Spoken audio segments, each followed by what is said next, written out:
As an organization matures, it needs to have all of these kinds of individuals, each one of whom is dedicated to bringing out the best in the other individual and using their strengths.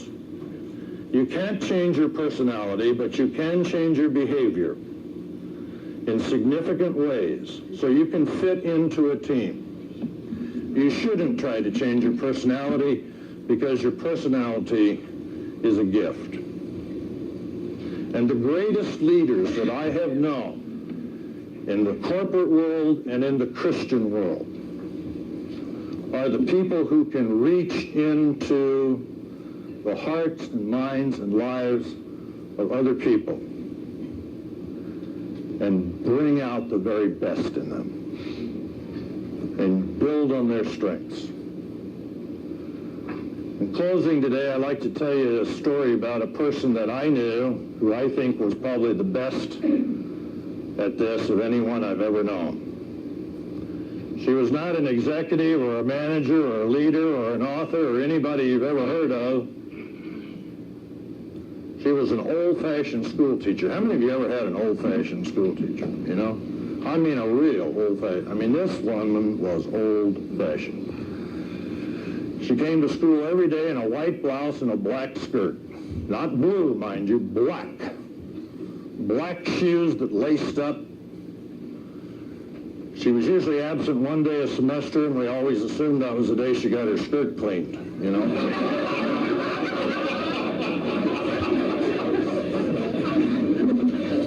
She had gray hair, which she combed once a month, whether it needed it or not. And there were only a few things that Nettie Whiteman loved. She loved children. She loved children. The most precious resource in the world are children. Invest your life in children, and it'll never be a wasted life. And the second thing that she loved was learning and growth and development. And she loved both of those. And she had a great impact on a young man who was a friend of mine, and when he went to school, he discovered that he had a problem. First thing that you have to do in school is learn to write your what? Your name. And so he picked up the pen after he'd mastered some letters, and he wrote his name. In those days, he was called Tommy by everybody, and he wrote his name Y-M-O-T, with the Y turned around backwards. One M dropped out, and the whole thing scrambled backwards. And the teacher that he had in first grade, who was a different teacher, not Nettie Whiteman, was very impatient with this behavior. And in fact, about the second or third week of school, she came over and she said, "If you don't quit that clowning around, I'm going to start calling you Ymot." Well, man, it was one of those nicknames that caught on just like that, you know.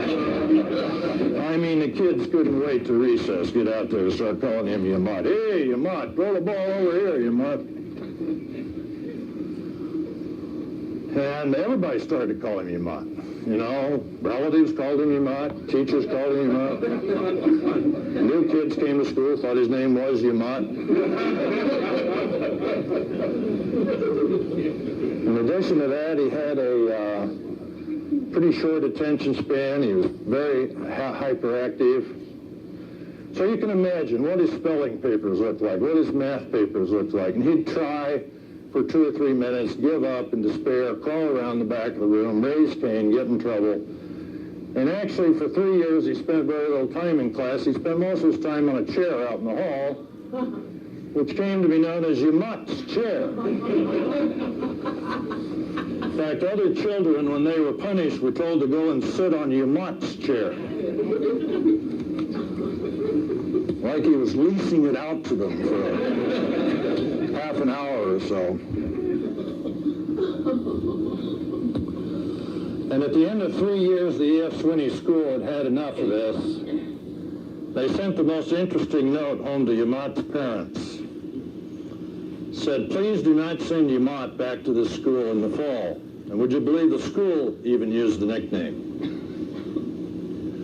Said, you must face the fact that your son will never finish a normal elementary school. You must face the fact that he is severely retarded and you need to get him into a special program. And the letter went on to make some suggestions about programs they could get him into. But Ymot's parents had a big problem with that note. They couldn't read it either, because they weren't elementary school graduates. And the following fall, they did the only thing they knew how to do. They sent him back to this little neighborhood school. And that was when he had Nettie Whiteman. And about the second week of school, Nettie Whiteman said, I want you to stay in at recess. I have something very important to tell you. Did you ever have a teacher like that? You know, every time they spoke, it was like Moses, you know.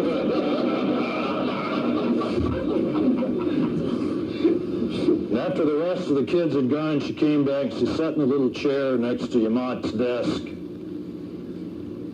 And she said, I have something important to tell you.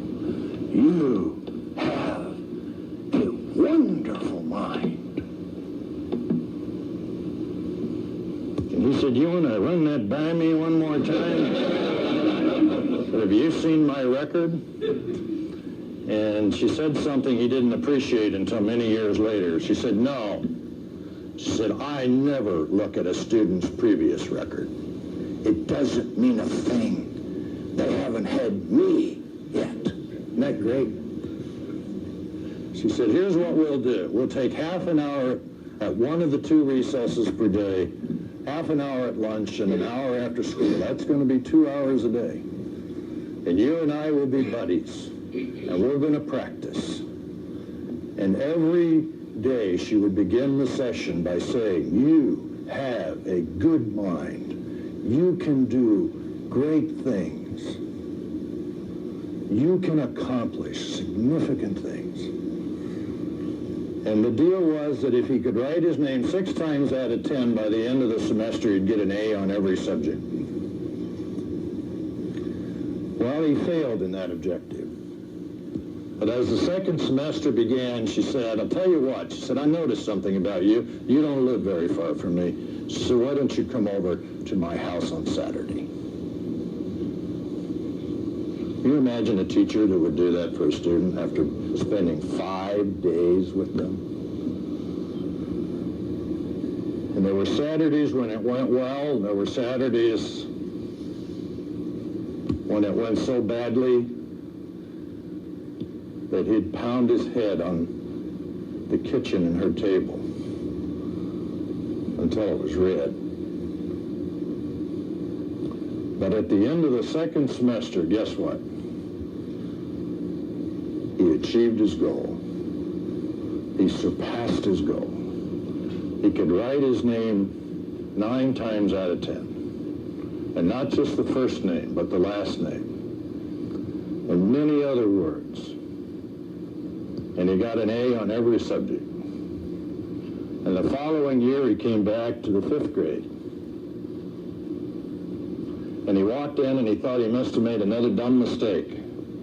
But standing at the head of the 5th grade was Nettie Whiteman.